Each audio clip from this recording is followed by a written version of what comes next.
আসসালামু আলাইকুম সুপ্রিয় দর্শক, আপনাদের ভালোবাসায় আসলাম এক ছোট আপুর কাছে। আমরা শুনবো তারই জীবনের কাহিনী। আসসালামু আলাইকুম। ওয়ালাইকুম আসসালাম। আপু কেমন আছেন? ভালো আছি ভাইয়া, আপনি কেমন আছেন? তো আলহামদুলিল্লাহ আমি ভালো আছি। আপু আপনার নাম কি আর আপনি কোথা থেকে এসেছেন? নাম মায়া, আমি আসছি বগুড়া থেকে। ও আচ্ছা, আপনার পরিবারে কে কে আছে? আমার পরিবারে আমার আম্মু আছে, ছোট একটা ভাই আছে। ও, মূলত আমাদের এখানে কেন আসছেন? মূলত ক্যামেরার সামনে আসা একটা ভালো একটা মনের মানুষ পাইলে বিয়ে শাদী করবো, এই কারণে ক্যামেরার সামনে আসছি। আচ্ছা, আপু আপনার বয়স কত? বয়স 21। 21 বছর। শিক্ষাগত যোগ্যতা? SSC pass. SSC pass. আপনার পরিবারে কে কে আছে? পরিবারে আমার আম্মু আছে আর ছোট একটা ভাই আছে। আপনার বাবা নেই? না না, বাবা নেই। ও আচ্ছা। তো আপু আপনি লেখাপড়া কতটুকু করছেন? এসএসসি পাস না? হ্যাঁ, এসএসসি পাস। আচ্ছা।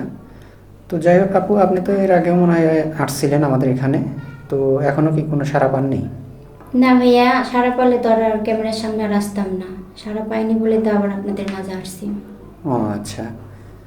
তো আপু আপনি তো দেখতে শুনতে মাশাআল্লাহ অনেক সুন্দর। তো আপনি কেমন বয়সী লাইফ পার্টনার হিসেবে চাচ্ছেন?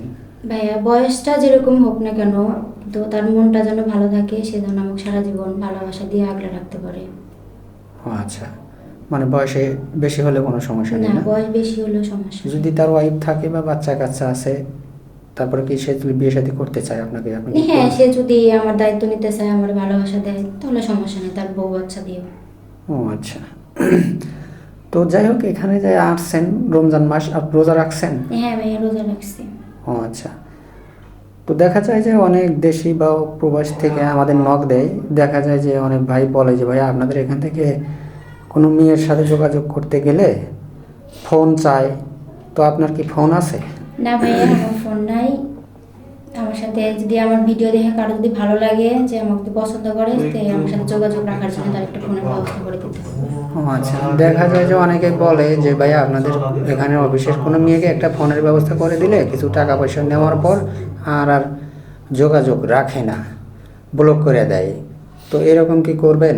না মিথ্যা না কথা ভাইয়া, বলবেন না। এরকম করবো না। আমি রোজা রাখছি, রোজা রেখে আমি মিথ্যা কথা বলবো না। আচ্ছা, যাক মাশাআল্লাহ অনেক সুন্দর কথা বলছেন। নামাজ কালাম পড়েন? হ্যাঁ, নামাজ কালাম পড়ি, কোরআন পড়তে জানি। ও আচ্ছা, যাক মাশাআল্লাহ অনেক সুন্দর। তো আপু আপনার উচ্চতা কতটুকু? 5 ফুট 2 ইঞ্চি। 5 ফিট 2 ইঞ্চি। তো যাই হোক, এখন এখানে যে আসছেন, আপনার পরিবারে কি আপনাকে বিয়ে দেওয়ার মতো সামর্থ্য নেই নাকি? হ্যাঁ, পরিবার থেকে বিয়েদের মতো সামর্থ্য নাই দেখে আপনাদের মাঝে আসছি। কারণ ও এই আচ্ছা। গ্রাম অঞ্চলে বিয়ে শাদী করার জন্য যৌতুক লাগে। আমার আম্মুর অত সামর্থ্য নাই যে আমাকে যৌতুক দিয়ে বিয়ে দেবে। ও আচ্ছা, মানে যে আপনি যেখানে আসছেন আপনাদের ওদিকে বিয়ে শাদী হতে গেলে কি অনেক টাকা যৌতুক লাগে নাকি? হ্যাঁ, যৌতুক লাগে। ও আচ্ছা, বুঝতে পারছি। তাও কত টাকার মতো যৌতুক লাগে? তাও আমরা নিম্ন হলেও তো 70-80 হাজার টাকা দিতে হবে, আর বেশি হলেও তো লাখের উপরে চলে যায়। ও আচ্ছা, বুঝতে পারছি। তো যাই হোক, মেয়েটার কোনো ফোন নেই এই মুহূর্তে। একটা স্ক্রিনে নাম্বার দেখতে পাচ্ছেন, এটা হলো ইউটিউব চ্যানেল কর্তৃপক্ষের নাম্বার।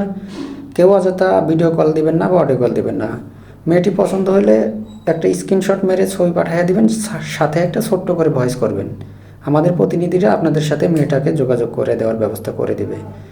তো ভালো থাকবেন, সুস্থ থাকবেন, এই বলে শেষ করছি। আল্লাহ হাফেজ।